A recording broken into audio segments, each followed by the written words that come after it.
Hi all, welcome to YouTube channel Study Karnataka.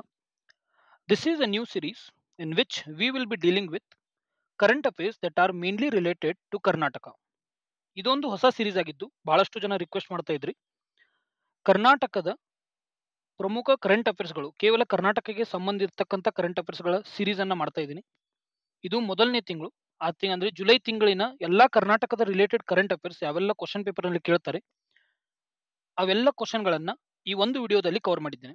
ಅಂದ್ರೆ July 2025ರ ಯಾವೆಲ್ಲ current affairs ನಿಮ್ಮ ಎಕ್ಸಾಮಿನೇಷನ್ಗೆ ಬರುತ್ತೆ, ಮೇನ್ಲಿ ಕರ್ನಾಟಕ ರಿಲೇಟೆಡ್ ಯಾವ ಇರುತ್ತೆ ಅವೆಲ್ಲ ಈ ಒಂದೇ ವಿಡಿಯೋದಲ್ಲಿ ಕವರ್ ಆಗಿರುತ್ತೆ. ಇದರ PDF ನಿಮಗೆ ಬೇಕಾದಲ್ಲಿ ಈ ವಿಡಿಯೋದ ಡಿಸ್ಕ್ರಿಪ್ಷನ್ ಅಲ್ಲಿ ಟೆಲಿಗ್ರಾಮ್ ಲಿಂಕ್ ಅನ್ನು ಕೊಟ್ಟಿರ್ತೇನೆ, ಅದನ್ನ ಜಾಯಿನ್ ಆಗಿ ಪ್ರತಿಯೊಂದು ಕ್ವಶನ್ ಅನ್ನ ಕ್ಲಿಯರ್ ಆಗಿ ನೋಟ್ ಮಾಡ್ಕೊಳ್ಳಿ, ಕರೆಕ್ಟ್ ಆಗಿ ಕೇಳಿಸ್ಕೊಳ್ಳಿ. ಯಾಕಂದ್ರೆ ಕ್ವಶನ್ಗಳು ಇದೇ ರೀತಿಯಾಗಿ ಡೈರೆಕ್ಟ್ ಎಕ್ಸಾಮಿನೇಷನ್ ಅಲ್ಲಿ ಬರುತ್ತೆ. ಇದು KSP ಆಗಲಿ, KPSC ಆಗಲಿ ಅಥವಾ KE ಆಗಲಿ, ಈ ಮೂರು ಎಕ್ಸಾಮಿನೇಷನ್ಗೆ ನಿಮಗೆ ಹೆಲ್ಪ್ ಆಗುತ್ತೆ. ಹಾಗೂ ಇನ್ನುಳಿದ ಯಾವುದೇ ಕರ್ನಾಟಕ ರಿಲೇಟೆಡ್ ಎಕ್ಸಾಮಿನೇಷನ್ ಇರುತ್ತೆ ಅದಕ್ಕೆ ಕಂಪ್ಲೀಟ್ ಆಗಿ ಯೂಸ್ ಆಗುತ್ತೆ. So let's begin the video. ಈ ವಿಡಿಯೋದಲ್ಲಿ ಪ್ರತಿಯೊಂದು ಕ್ವಶನ್ ಇಂಗ್ಲಿಷ್ ಹಾಗೂ ಕನ್ನಡ ಎರಡೂ ಮಾಧ್ಯಮದಲ್ಲಿ ಇರುತ್ತೆ. ಎರಡೂ ಮಾಧ್ಯಮದಲ್ಲಿ ನಾ ಕ್ಲಿಯರ್ ಆಗಿ ಎಕ್ಸ್ಪ್ಲೇನ್ ಮಾಡ್ತೀನಿ. ಯಾರಿಗೆಲ್ಲ ಇದರ ಸ್ಕ್ರೀನ್ಶಾಟ್ ಬೇಕು ಅದನ್ನ ಸ್ಕ್ರೀನ್ಶಾಟ್ ತಗೋಬಹುದು, ಅಥವಾ PDF ಬೇಕಾದಲ್ಲಿ ಟೆಲಿಗ್ರಾಮ್ ಅನ್ನ ನೀವು ಜಾಯಿನ್ ಆಗಿ. So let's begin with the first question. Which international organization expressed interest in documenting the Asha Kirana program as a global model for eye care on July 2, 2025? July 2, 2025ರಂದು ಯಾವ ಅಂತಾರಾಷ್ಟ್ರೀಯ ಸಂಸ್ಥೆಯು ಆಶಾ ಕಿರಣ ಕಾರ್ಯಕ್ರಮವನ್ನು ಕಣ್ಣಿನ ಆರೈಕೆಗಾಗಿ ಜಾಗತಿಕ ಮಾದರಿಯಾಗಿ ದಾಖಲಿಸಲು ಆಸಕ್ತಿಯನ್ನು ವ್ಯಕ್ತಪಡಿಸಿದೆ? ಈ ಆಶಾ ಕಿರಣ ಎಂಬುದು ಒಂದು ಪ್ರತಿಯೊಂದು ಮನೆಗೆ ಹೋಗಿ ನಿಮ್ಮ ಕಣ್ಣಿನ ಟೆಸ್ಟ್ ಮಾಡಿ ಅದರಲ್ಲಿ ಕ್ಯಾಟ್ರಾಕ್ಟ್ ಆಪರೇಷನ್ ಗಳನ್ನು ಮಾಡಿ ಸ್ಪೆಕ್ಟಕಲ್ಸ್ ಅನ್ನು ಕೊಡ್ತಾರೆ, ಅಂದ್ರೆ ಚಸ್ಮವನ್ನು ಕೊಡ್ತಾರೆ. ಈ ಸ್ಕೀಮ್ ಅನ್ನ ಯಾವ ವರ್ಷದಲ್ಲಿ ಲಾಂಚ್ ಮಾಡಲಾಗಿತ್ತು ಅದನ್ನ ಕಮೆಂಟ್ ಮಾಡಿ ತಿಳಿಸಿ. ಈ ಕ್ವಶನಿನ ಉತ್ತರ ಬಂದು option number C, that is world health Organization. So let's move on to the next question. Second question. Under which national initiative was the Asha Kirana program launched? ಅಂದ್ರೆ ಆಶಾ ಕಿರಣ ಕಾರ್ಯಕ್ರಮವನ್ನು ಯಾವ ರಾಷ್ಟ್ರೀಯ ಉಪಕ್ರಮದ ಅಡಿಯಲ್ಲಿ ಪ್ರಾರಂಭಿಸಲಾಯಿತು? ಇದರ ಉತ್ತರ ಬಂದು option number B, that is national programme for control of blindness and visual impairment. ಕನ್ನಡದಲ್ಲಿ ಬೇಕಾದವರು ಇದನ್ನ ನೀವು ಸ್ಕ್ರೀನ್ಶಾಟ್ ಅನ್ನು ತೆಗೆದುಕೊಳ್ಳಬಹುದು ಅಥವಾ ಇದನ್ನು ಓದಿ. Third question. According to the achievements in phase 1, approximately how many cataract operations were performed under Asha Kirana scheme? ಅಂದ್ರೆ ಆಶಾ ಕಿರಣ ಸ್ಕೀಮಿನ ಮೊದಲನೇ ಹಂತದಲ್ಲಿ ಅದರ ಸಾಧನೆಯ ಪ್ರಕಾರ ಸರಿಸುಮಾರು ಎಷ್ಟು ಕಣ್ಣಿನ ಪೊರೆ ಶಸ್ತ್ರಚಿಕಿತ್ಸೆಗಳನ್ನು ನಡೆಸಲಾಗಿದೆ? ಈ ರೀತಿಯಾದ ಫ್ಯಾಕ್ಚುಯಲ್ ಕ್ವಶನ್ ಗಳನ್ನ KA ನಲ್ಲಿ ಕಂಪಲ್ಸರಿ ಆಗಿ ಕೇಳ್ತಾರೆ. ಯಾಕಂದ್ರೆ ಇದು ಬಜೆಟ್ ನಲ್ಲಿ ಕೂಡ ಬರುತ್ತೆ, ಎಕನಾಮಿಕ್ ಸರ್ವೆಯಲ್ಲೂ ಕೂಡ ಬರುತ್ತೆ. ಹೀಗಾಗಿ ಇದನ್ನ ಫ್ಯಾಕ್ಟ್ಸ್ ಮುಖಾಂತರ ನೆನಪಿಟ್ಕೊಳ್ಳಿ. ಇದರ ಉತ್ತರ ಬಂದು option number D, that is 39,000, 39,000. Fourth question. What tools did WHO, that is world health organization, mention it would use to document the Asha Kirana model?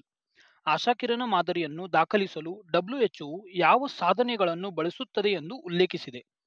ಇದರ ಉತ್ತರ ಬಂದು option number A, ECSAT and ECIM. ಈಗ ECSAT ಇದರ full form ಅಂದ್ರೆ ವಿಸ್ತೀರ್ಣ, ಹಾಗೂ ECIM ಇದರ full form ಏನಾಗುತ್ತೆ ಎಂದು ಕಮೆಂಟ್ ನಲ್ಲಿ ತಿಳಿಸಿ. Next question. Fifth question. According to the performance grading index 2.0, what was Karnataka score for 2023-24? ನೆನ್ಪಿಟ್ಕೊಳ್ಳಿ, ಈ performance grading index this is released by ministry of education. ಕೇಂದ್ರ ಸರ್ಕಾರದ ಮಿನಿಸ್ಟ್ರಿ ಆಫ್ ಎಜುಕೇಶನ್ ಈ ಪರ್ಫಾರ್ಮೆನ್ಸ್ ಗ್ರೇಡಿಂಗ್ ಇಂಡೆಕ್ಸ್ ಅನ್ನ release ಮಾಡುತ್ತೆ. Question ಏನ್ ಕೇಳ್ತಾ ಇದೆ ಅಂದ್ರೆ ಕಾರ್ಯಕ್ಷಮತೆ ಶ್ರೇಣೀಕರಣ ಸೂಚ್ಯಾಂಕ 2.0 ಇದರ ಪ್ರಕಾರ 2023-24 ಅವಧಿಗೆ ಕರ್ನಾಟಕದ ಸ್ಕೋರ್ ಎಷ್ಟಾಗಿತ್ತು? ಇದರ ಉತ್ತರ ಬಂದು ಆಪ್ಷನ್ ನಂಬರ್ ಬಿ, 549. ನೆನ್ಪಿಟ್ಕೊಳ್ಳಿ, 2022-23ರಲ್ಲಿ ಇದರ ಸೂಚ್ಯಾಂಕ ಒಂದು 562 ಆಗಿತ್ತು ಕರ್ನಾಟಕದ್ದು. ಆದರೆ ಈಗ ಅದು ಇಳಿಕೆಯಾಗಿ 13 ಪಾಯಿಂಟ್ಗಳ ಮುಖಾಂತರ ಇಳಿಕೆಯಾಗಿ 549ಕ್ಕೆ ರೀಚ್ ಆಗಿದೆ. ಈಗ 549. Six question. According to the performance grading index 2.0, what was the Karnataka score for 2023-24?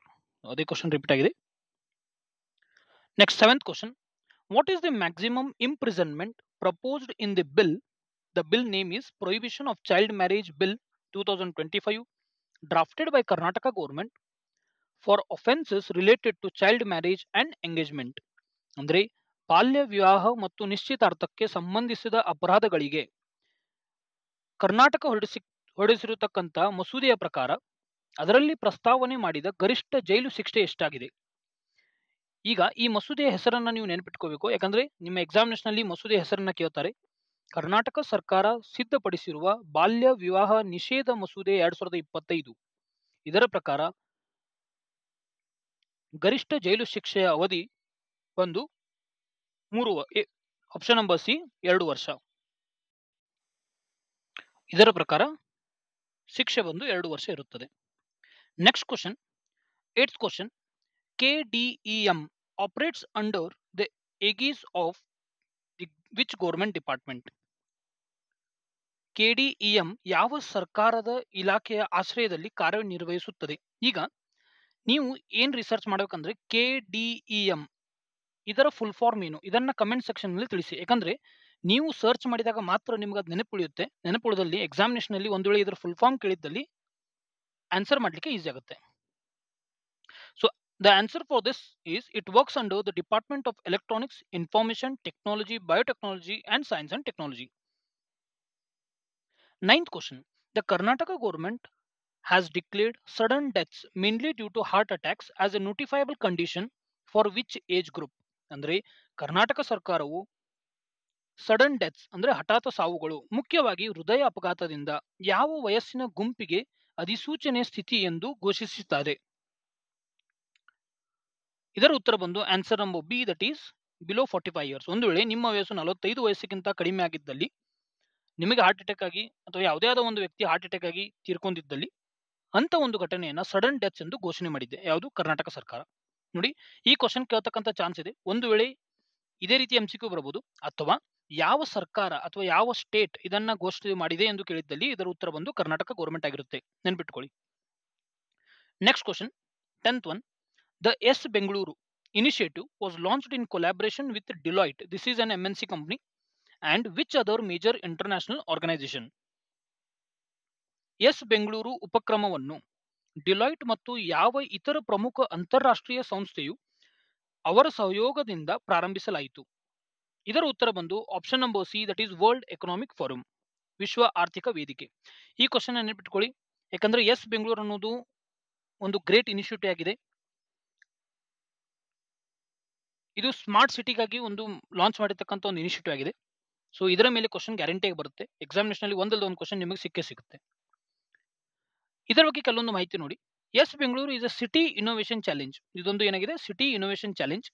It was launched on July 8, 2025 by the Karnataka department of electronics, IT and BT in collaboration with Deloitte and world economic forum. ಅಂದ್ರೆ S Bengaluru ಎಂಬುದು July 8, 2025 Karnataka electronics ಮತ್ತು IT BT ಇಲಾಖೆಯು Deloitte ಹಾಗೂ ವಿಶ್ವ ಆರ್ಥಿಕ ವೇದಿಕೆ ಸಹಯೋಗದಿಂದ ಪ್ರಾರಂಭಿಸಿದೆ. ಇದು ನಗರ ನಾವೀನ್ಯತೆ ಸಲುವಾಗಿ ಮಾಡಿರ್ತಕ್ಕಂಥ ಒಂದು ಯೋಜನೆ ಆಗಿದ್ದು, ಈ ಪಾಯಿಂಟ್ ಅನ್ನು ನೆನಪಿಟ್ಕೊಳ್ಳಿ, ಯಾಕಂದ್ರೆ ಈ ಕ್ವಶನ್ ಬರ್ತಕ್ಕಂಥ ಚಾನ್ಸ್ ತುಂಬಾನೇ ಇದೆ. Bengaluru becomes the second global city. It is the second. ಎಷ್ಟನೇದು ಕೇಳಬಹುದು ನಿಮಗೆ, ಬೆಂಗಳೂರು ಎಷ್ಟನೇ ಗ್ಲೋಬಲ್ ಸಿಟಿ? ಗ್ಲೋಬಲ್ ಅಂದ್ರೆ ಇಡೀ ವರ್ಲ್ಡ್ ನಲ್ಲಿ ಎರಡನೇದು. Bengaluru becomes the second global city after San Francisco to initiate such startup driven platform to address urban civic challenges. ಅಂದ್ರೆ San Francisco ಮೊದಲನೇ ಬಾರಿಗೆ ಈ ರೀತಿಯಾದ ಒಂದು ಯೋಜನೆಯನ್ನ ತಂದಿತ್ತು. ಅದಾದ ಮೇಲೆ ಇಡೀ ಜಗತ್ತಿನಲ್ಲಿ ಎರಡನೇ ಬಾರಿಗೆ ತಂದಿರತಕ್ಕಂಥದ್ದು ಯಾವುದಂದ್ರೆ Bengaluru. Next 11th question, the S Bengaluru initiative was launched in collaboration with Deloitte. ಸರಿ, ಅದೇ ಕ್ವಶನ್ ಇದು. 12th question, what is Namma Safari? Namma Safari ಎನ್ನುವುದನ್ನ ಲಾಂಚ್ ಮಾಡಿದ್ದಾರೆ ರೀಸೆಂಟ್ ಆಗಿ ಕರ್ನಾಟಕ ಗೌರ್ಮೆಂಟ್. ನಮ್ಮ ಸಫಾರಿ ಎಂಬ ಒಂದು ಹೆಸರಿನ ಒಂದು ಯೋಜನೆಯನ್ನ ಲಾಂಚ್ ಮಾಡಿದ್ದಾರೆ, ಅಥವಾ ಯಾವುದೋ ಒಂದು ಇವೆಂಟ್ ಅನ್ನು ಲಾಂಚ್ ಮಾಡಿದ್ದಾರೆ. ಅದು ಏನೆಂದು ಕೇಳ್ತಾ ಇದ್ದಾರೆ. ನಮ್ಮ ಸಫಾರಿ ಎಂದರೇನು? ಇದಕ್ಕೆ ಉತ್ತರ ಬಂದು option number B, it is Karnataka's first integrated system dynamics model for climate and development planning. ಅಂದ್ರೆ ಈಗ ನಮಗೆ ನಮ್ಮ ಸಫಾರಿ ಎಂದು ಯಾರ್ಯಾದ್ರೂ ಕೇಳಿದ್ದಲ್ಲಿ, ಇದೇನೆಂದು ಕೇಳಿದ್ದಲ್ಲಿ ನೀವೇನ್ ನೆನ್ಪಿಟ್ಕೋಬೇಕಂದ್ರೆ it is dynamic model for climate and development planning. ಅಂದ್ರೆ ಹವಾಮಾನ ಮತ್ತು ಅಭಿವೃದ್ಧಿ ಯೋಜನೆಗಾಗಿ ಕರ್ನಾಟಕದ ಮೊದಲ ಸಂಯೋಜಿತ ವ್ಯವಸ್ಥೆಯ ಚಲನ ಶಾಸ್ತ್ರ ಮಾದರಿಯಾಗಿದೆ. ಈ ಕ್ವಶನ್ಗೆ ಸ್ಟಾರ್ ಮಾರ್ಕ್ ಹಾಕೊಳ್ಳಿ, ಯಾಕಂದ್ರೆ ಈ ರೀತಿಯಾದ ಕ್ವಶನ್ಗಳು KEA ಮತ್ತು KSP ಕಂಪಲ್ಸರಿಯಾಗಿ ಈ ರೀತಿಯಾದ ಕ್ವಶನ್ಸ್ಗಳನ್ನು ಕೇಳ್ತಾರೆ. Next 13th question. The Sharavathi valley lion tailed macaque sanctuary is primarily located in which district of Karnataka? Sharavathi ಕಣಿವೆ ಸಿಂಹಬಾಲದ ಮಕಾವು ಅಭಯಾರಣ್ಯವು ಪ್ರಾಥಮಿಕವಾಗಿ ಕರ್ನಾಟಕದ ಯಾವ ಜಿಲ್ಲೆಯಲ್ಲಿದೆ? ನೋಡಿ, ಇದು GK ಕ್ವಶನ್ ಆಗಿರ್ಬೋದು, ಆದರೆ ಶರಾವತಿ ವ್ಯಾಲಿಗಾಗಿ ರೀಸೆಂಟ್ ಆಗಿ ಒಂದು ಅಪ್ರೂವಲ್ ಸಿಕ್ಕಿದೆ, ಅದಕ್ಕಾಗಿ ಈ ಕ್ವಶನ್ GK ಮುಖಾಂತರ ನಿಮಗೆ ಕೇಳಬಹುದು. And it is also related to current affairs. The answer here is Shivamogga. Next question. ಇದು ಶರಾವತಿ ವ್ಯಾಲಿ ನ್ಯೂಸ್ ಅಲ್ಲಿ ಬರ್ಲಿಕ್ಕೆ ರೀಸನ್ ಏನಂದ್ರೆ, the national board for wildlife granted in principle approval of 2000 megawatt Sharavathi pumped storage hydro electric project. 2000 ಮೆಗಾವ್ಯಾಟಿನ Sharavathi pump storage ಜಲ ವಿದ್ಯುತ್ ಯೋಜನೆಗೆ ರಾಷ್ಟ್ರೀಯ ವನ್ಯಜೀವಿ ಮಂಡಳಿಯು ಅನುಮೋದನೆಯನ್ನು ನೀಡಿದೆ. ಅದಕ್ಕಾಗಿ ಇದು ನ್ಯೂಸ್ ನಲ್ಲಿದೆ. ಈ ಪಾಯಿಂಟ್ ಅನ್ನು ನೆನಪಿಟ್ಕೊಳ್ಳಿ, ಯಾಕಂದ್ರೆ ಇದರ ಮುಖಾಂತರ ಕೂಡ ನಿಮಗೆ ಕ್ವಶನ್ ಅನ್ನು ಕೇಳಬಹುದು. ಟೆಕ್ನಾಲಜಿ ಅಂಡ್ ಕನ್ಸ್ಟ್ರಕ್ಷನ್ ಮೇನ್ಲಿ ಇದರ ಬಗ್ಗೆ, ಯಾವುದು 2000 megawatt Sharavathi pumped storage hydro electric project includes, ಇದೆಲ್ಲ ಏನೆಲ್ಲ ಒಳಗೊಂಡಿದೆ ಅಂದ್ರೆ, it includes underground turbines and pipelines linking Talakalali and Gerusappa dams. Now, the question can be asked is, this pipeline linking project will link which two places? You should remember that it is Talakalali and Gerusappa Anukattegulu. Next question. 14th question. The newly inaugurated Sigandur Bridge, India's second longest cable stayed bridge, is located in which district of Karnataka? ಭಾರತದ ಎರಡನೆಯ ಅತಿ ಉದ್ದದ cable stay ಸೇತುವೆಯಾದ Sigandur ಸೇತುವೆಯು ಕರ್ನಾಟಕದ ಯಾವ ಜಿಲ್ಲೆಯಲ್ಲಿದೆ?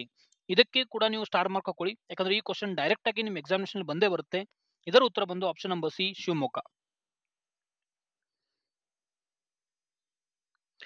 15th question. The newly inaugurated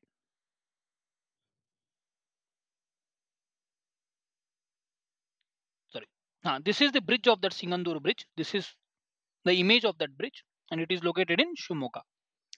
Next question, 16th one. The National Bank for Agriculture and Rural Development, that is NABARD, sanctioned a 4,500 crore term loan to which Karnataka government agency? ಅಂದ್ರೆ ರಾಷ್ಟ್ರೀಯ ಕೃಷಿ ಮತ್ತು ಗ್ರಾಮೀಣಾಭಿವೃದ್ಧಿ bank ಅಂದ್ರೆ ನಬಾರ್ಡ್ ಯಾವ ಕರ್ನಾಟಕ ಸರ್ಕಾರಿ ಸಂಸ್ಥೆಗೆ 4,500 ಕೋಟಿ ಅವಧಿ ಸಾಲವನ್ನು ಮಂಜೂರು ಮಾಡಿದೆ? ನಬಾರ್ಡ್ ಯಾವ ವರ್ಷದಲ್ಲಿ ಮತ್ತು ಯಾವ ತಿಂಗಳಿನಲ್ಲಿ ಸ್ಥಾಪನೆ ಆಯಿತು? ಇದನ್ನ ಕಮೆಂಟ್ ಮಾಡಿ ತಿಳಿಸಿ. ರೈಟ್, ಈ ಕ್ವಶನ್ಗೆ ಉತ್ತರವೇನೆಂದ್ರೆ option number B, that is Karnataka industrial areas development board, Karnataka ಕೈಗಾರಿಕಾ ಪ್ರದೇಶಗಳ ಅಭಿವೃದ್ಧಿ ಮಂಡಳಿ.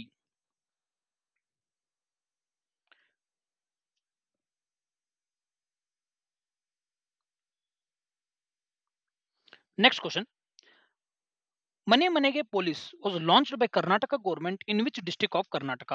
ಕರ್ನಾಟಕ ಸರ್ಕಾರವು ಮನೆ ಮನೆಗೆ ಪೊಲೀಸ್ ಅನ್ನು ಕರ್ನಾಟಕದ ಯಾವ ಜಿಲ್ಲೆಯಲ್ಲಿ ಪ್ರಾರಂಭಿಸಿದೆ? ಇದರ ಉತ್ತರ ನೆನಪಿಟ್ಕೊಳ್ಳಿ, option number B, that is Bengaluru. ಬೆಂಗಳೂರಿನ ವಿಜಯನಗರನಲ್ಲಿ ಈ ಒಂದು ಯೋಜನೆಯನ್ನು ಸ್ಥಾಪನೆ ಮಾಡಿದ್ದಾರೆ. KSP ನಡೆಸ್ತಕ್ಕಂಥ ಕಾನ್ಸ್ಟೇಬಲ್ ಆಗಲಿ, ಪೊಲೀಸ್ PSI ಎಕ್ಸಾಮಿನೇಷನ್ ಆಗಲಿ ಅಥವಾ DSI ಎಕ್ಸಾಮಿನೇಷನ್ ಆಗಲಿ, ಅದರಲ್ಲಿ ಈ ಕ್ವಶನ್ ಅನ್ನು ನೀವು ಕಂಪಲ್ಸರಿ ಆಗಿ ನೋಡ್ತೀರಾ. ಸೊ ಹೀಗಾಗಿ ಸ್ಟಾರ್ ಮಾರ್ಕ್ ಹಾಕೊಳ್ಳಿ, ನಿಮ್ಮ ಡೆಸ್ಕಿನ ಮುಂದೆ ಈ ಒಂದು ನೋಟ್ಸ್ ಅನ್ನ ಮಾಡಿ ಅಂಟಿಸ್ಕೊಳ್ಳಿ. ಯಾಕಂದ್ರೆ ಮನೆ ಮನೆಗೆ ಪೊಲೀಸ್ ಎಂಬುದು ಹೊಸ ಇನಿಷಿಯೇಟಿವ್ ಆಗಿದೆ. ಇದನ್ನ ಹೋಮ್ ಮಿನಿಸ್ಟರ್ ಅವರು, ಕರ್ನಾಟಕದ ಹೋಮ್ ಮಿನಿಸ್ಟರ್ ಅವರು ಬೆಂಗಳೂರಿನಲ್ಲಿ ವಿಜಯನಗರದಲ್ಲಿ ಸ್ಥಾಪನೆ ಮಾಡಿದ್ದಾರೆ. ದಟ್ ಮೀನ್ಸ್ ಲಾಂಚ್ ಮಾಡಿದ್ದಾರೆ.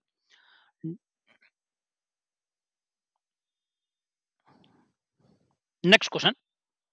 ಇನ್ ವಿಚ್ ಇಯರ್ ವಾಸ್ ಕೆರೆ ಮಿತ್ರ ಪ್ರೋಗ್ರಾಮ್ ಆಫಿಷಿಯಲಿ ಲಾಂಚ್ಡ್? ಕೆರೆ ಮಿತ್ರ ಕಾರ್ಯಕ್ರಮವನ್ನು ಅಧಿಕೃತವಾಗಿ ಯಾವ ವರ್ಷದಲ್ಲಿ ಪ್ರಾರಂಭಿಸಲಾಯಿತು? ಇದರ ಉತ್ತರ ಬಂದು 2023. ನೆನಪಿಟ್ಕೊಳ್ಳಿ, 2023. Next question.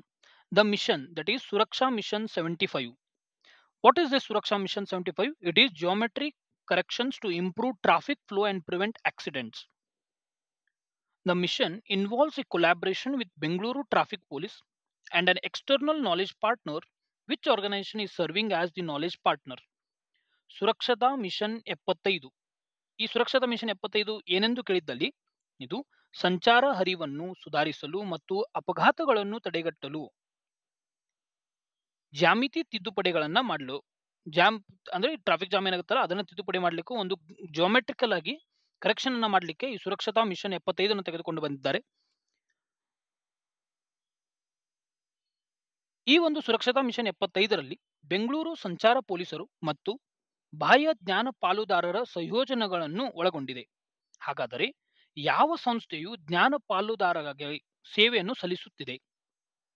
ಇದರ ಉತ್ತರ ಬಂದು option number C, that is world resource institute of India, ವಿಶ್ವ ಸಂಪನ್ಮೂಲ ಸಂಸ್ಥೆ ಭಾರತ.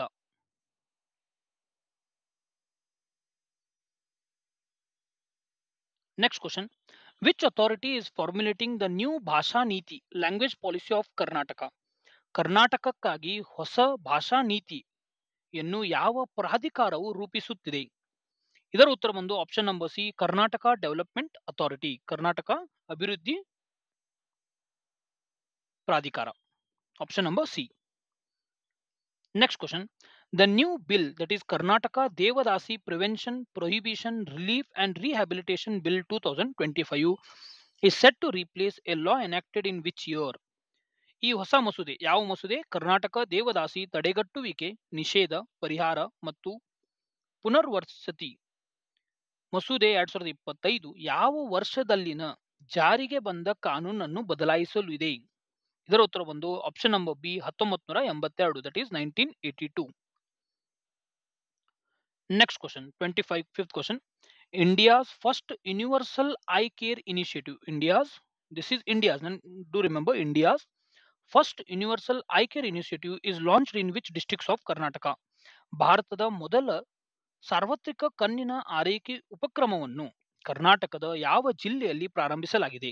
ಕರ್ನಾಟಕದಲ್ಲಿ ಇದು ಸ್ಥಾಪನೆಯಾಗಿದ್ದು ಅಂದ್ರೆ ಪ್ರಾರಂಭಿಸಲಾಗಿತ್ತು, ಆದರೆ ಇದು ಭಾರತದ ಮೊದಲನೇದಾಗಿದೆ. ಹೀಗಾಗಿ ಇದು ಇಂಪಾರ್ಟೆಂಟ್ ಆಗುತ್ತೆ, ಎಕ್ಸಾಮಿನೇಷನ್ ಬಂದೇ ಬರುತ್ತೆ. ಇದರ ಉತ್ತರ ಬಂದು ಆಪ್ಷನ್ ನಂಬರ್ ಡಿ, ಮೈಸೂರು. ಸಾರಿ, ಮೈಸೂರು ಬರಲ್ಲ, ಶಿವಮೊಗ್ಗ. ನೆನ್ಪಿಟ್ಕೊಳ್ಳಿ, ಇದು ಶಿವಮೊಗ್ಗ, ಮೈಸೂರಲ್ಲಿ ಇದು ರಾಂಗ್ ಆಗಿದೆ option. The answer is Shivamogga.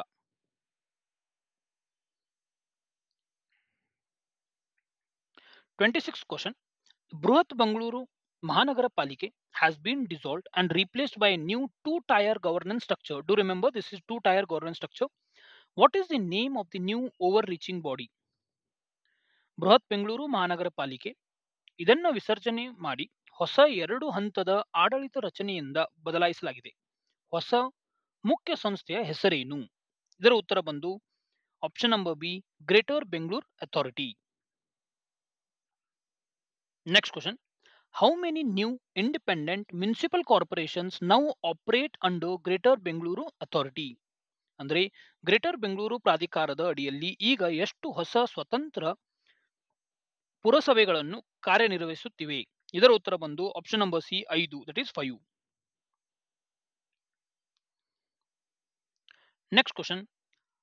A commemorative postage stamp was recently launched to honor Rani Channabhairava Devi by what popular title she was also known? ಅಂದ್ರೆ ರಾಣಿ ಚನ್ನಭೈರವ ದೇವಿ ಗೌರವಾರ್ಥವಾಗಿ ಇತ್ತೀಚೆಗೆ ಸ್ಮರಣಾರ್ಥ ಅಂಚೆ ಚೀಟಿಯನ್ನು ಬಿಡುಗಡೆ ಮಾಡಲಾಯಿತು.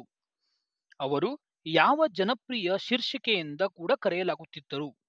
ಇದರ ಉತ್ತರ ಬಂದು option number C, that is the queen of pepper. ನೆನ್ಪಿಟ್ಟುಕೊಳ್ಳಿ, ಈ ಬಿರುದನ್ನ ಅವರಿಗೆ ಪೋರ್ಚುಗೀಸ್ ಅವರು ಕೊಟ್ಟಿದ್ರು. ಈ ಕ್ವಶನ್ ಕೂಡ ನಿಮಗೆ ಎಕ್ಸಾಮಿನೇಷನ್ ಅಲ್ಲಿ ಕೇಳಬಹುದು. ಈ ಬಿರುದನ್ನ ಅವರಿಗೆ ಪೋರ್ಚುಗೀಸ್ ಅವರು ಕೊಟ್ಟಿದ್ರು.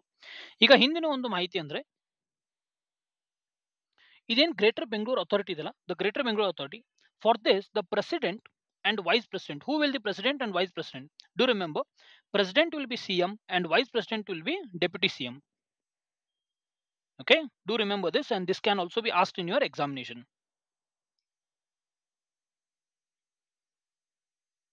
Rani Channabhairava Devi belonged to which dynasty? Rani Channabhairava Devi ಯಾವ ರಾಜವಂಶಕ್ಕೆ ಸೇರಿದ್ದರು? Option number C, Saluva. Next question. A new ultra-rare blood group antigen has been discovered in Bengaluru. What is the name of this new antigen?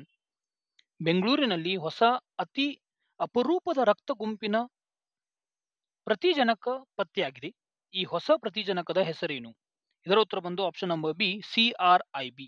Do remember this. This is very very important. ಯಾಕಂದ್ರೆ ಇದು ಮೊಟ್ಟ ಮೊದಲನೇ ಬಾರಿಗೆ ಬೆಂಗಳೂರಿನಲ್ಲಿ ಕಂಡು ಬಂತು, ಹಾಗೂ ಇದನ್ನ ಇಡೀ ಜಗತ್ತಿಗೆ ಹೇಳಿದ್ದು ಎಲ್ಲಿ ಎಂದು ಕೇಳಿದ್ದಲ್ಲಿ ಇದರ ಉತ್ತರ ಇಟಲಿಯಲ್ಲಿ ಇದನ್ನ ಪ್ರಸ್ತಾವನೆ ಮಾಡಿ ಹೇಳಲಾಯಿತು, ಆದರೆ ಮೊದಲ ಬಾರಿಗೆ ಕಂಡು ಬಂದಿದ್ದು ಬೆಂಗಳೂರಿನಲ್ಲಿ. The name for this is CRIB. A new ultra rare blood group. The same question has been repeated. Now your task is to tell me what is the full form of CRIB. CRIB ನ full form ಏನು, ಇದರ ವಿಸ್ತೀರ್ಣ ರೂಪವೇನು ಎಂದು comment section ಅಲ್ಲಿ ತಿಳಿಸಿ. ನೋಡಿ, ನೀವು participate ಮಾಡಿದಾಗ ಮಾತ್ರ ನಿಮಗೆ ಹೇಳಿರ್ತಕ್ಕಂಥ ಪ್ರತಿಯೊಂದು ಅಂಶ ನೆನಪುಳಿಯುತ್ತೆ. So it's our request from study Karnataka that please do participate from comment sections, and we will bring up these kind of series for Karnataka related current affairs that are very much important in both English as well as Kannada. Kannada ಮತ್ತು English ಎರಡೂ ಮಾಧ್ಯಮದಲ್ಲಿ ಪ್ರತಿಯೊಂದು ತಿಂಗಳನ್ನ ನಾವು cover ಮಾಡ್ತೀವಿ. ಯಾರೆಲ್ಲೋ ಚಾನಲ್ಗೆ ಹೊಸದಾಗಿದ್ದೀರಾ, if at all you are new to the channel, please do subscribe the channel and share with your friends. If you like the content of the videos, please do like it and tell us if any feedbacks are there in the comment section. If you wish to help your friends, you can share this video with them also. If you want the PDF of this question, please do join the Telegram channel. The link will be provided in the description of this same video. Thanks for watching the video. Have a nice day. Bye.